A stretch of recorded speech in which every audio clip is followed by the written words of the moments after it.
Spill the Tea Coffee Chat edition with myself, Emily Simpson from the Young Executive Society at CIPH. And today we have the honor of speaking with Bryon Keats from Zurn ELKAY. Bryon, I know you're heading into your 40th year with Zurn, an incredible achievement, long time in the industry. Give us a little bit of background on yourself. Yeah, I started with Zurn Industries back in '85 and kind of held a lot of positions with Zurn Industry over those years. I started off in machine shop, kind of got transferred to shipping, receiving, and then in the early '90s got the opportunity to move into customer service and just grew from there. So today I'm the business development manager for fire protection for Canada.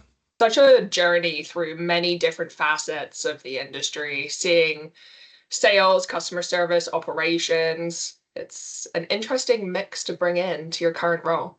It certainly has, and it's very interesting people over the years that I've met and still meeting today. Not to mention the change in the industries, whether it be product, service. It's been a fun ride, very fun ride. Every year, something different. True.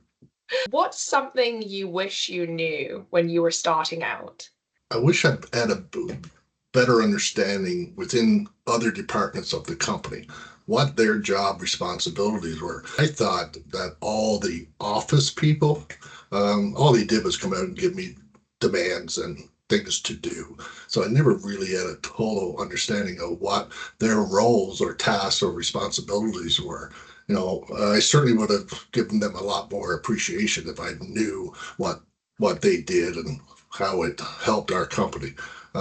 Your main focus will always be the position you're hired for, but I suggest everybody find some time to work with other departments and find out their duties and responsibilities.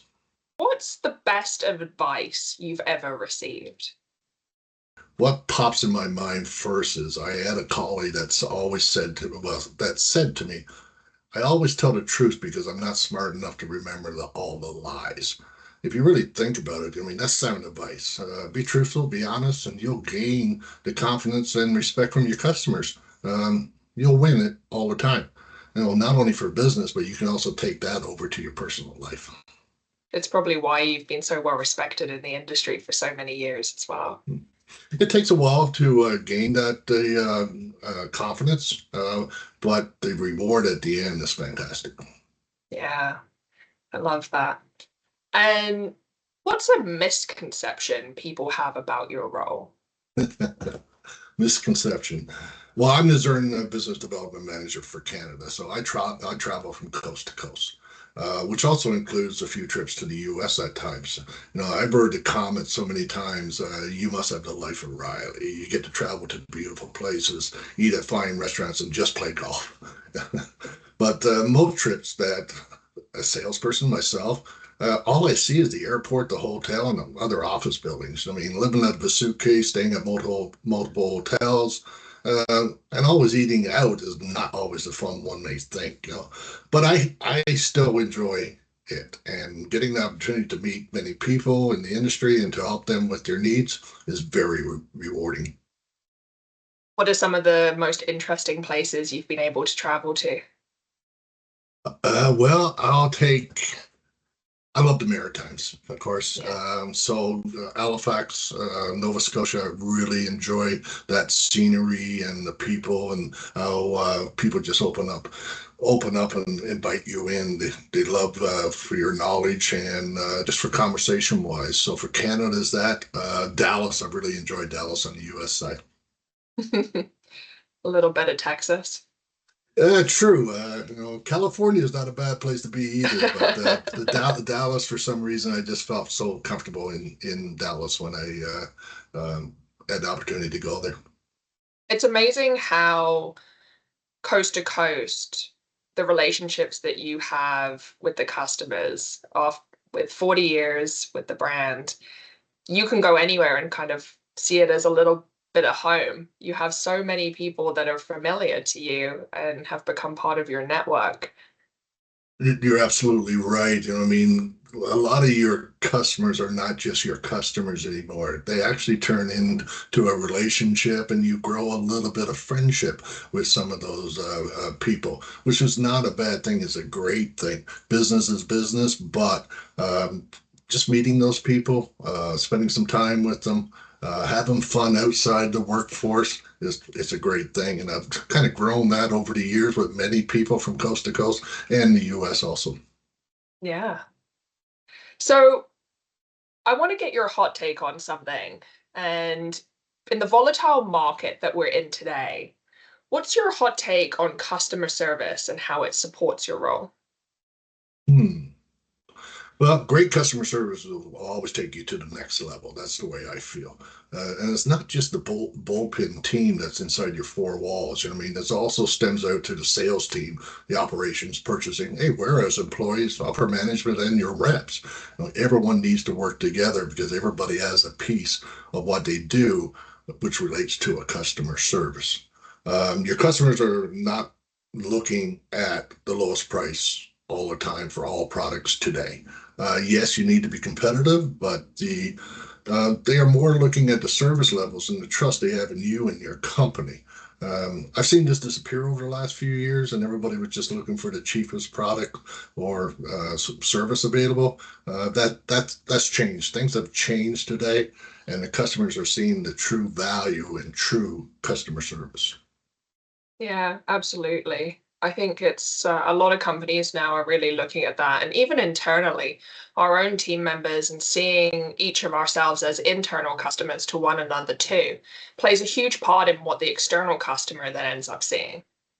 Absolutely. It's even between your divisions, your departments, as you work together, you're doing this customer service to each other. Being able to bring all those departments together sometimes is not the easiest things to do, but we have done that over the last couple of years. A lot of thanks to you, Emily, but being able to get together and understand what everybody else is doing and going through and working together on it, it makes us better every day. Does. It really does. Even coming together as an organization, like with CIPH, having us all in the room to learn from one another too, hear what's happening in the industry. It's such an important part of what makes the plumbing industry in Canada so great. One person and one company is never going to be the expert in anything. But as you talk to other people, other divisions, other departments, other people, other organizations, this is how you grow. Yeah, it really is. Um, what's one trend you're excited about in the industry? Anything on the fire side that you're really seeing happening at the moment? Well, I see a lot on the fire side of things for the products that we offer. One is just the innovative product that we're offering today. I'll give you a great example of a control valve or a hose valve. Standard's always been factory set, but we have actually moved over to promoting and selling more of our field adjustable. It just gives that better performance of the valve. It gives the contractor the availability to change on site. And not only that, it even stems out to giving the fire protection, the fire department to the ability to adjust if in need they need more water or higher pressures. That's one thing there. But also I've seen the marketing side of our business even grow more and more. It's just not their website themselves, but through all the social media apps that are available today, information is available at the push of a button. So we're growing more and building more on that marketing side of things. And with the addition of AI formats today, who knows what tomorrow's going to bring. I think a lot of us are utilizing AI now, and we're just on the cusp of really finding out what its capabilities are. It's almost AI has to train us how to use it appropriately versus us training AI. It's going to be an interesting few years as that continues to advance. It's so funny you say that because 40 years, been in the industry a long time. I still have a little bit of old school into me, so I have not dove into the AI yet, but I'm excited to do so. I think we're all gonna be utilizing it for things here and there. It's taught me True. a few Excel skills, that's for sure, that I definitely needed. Awesome. Well, I think the last question I have for you, seeing as this is our coffee chat, what's your go-to coffee or tea order? Well, let me think. Well, it always was double double at Tim Hortons. That was my go-to. I was Canadian always through and through. absolutely, and I was always a morning coffee drinker, so I would get my fill first in the morning. Not didn't drink too much in the afternoon, coffee wise.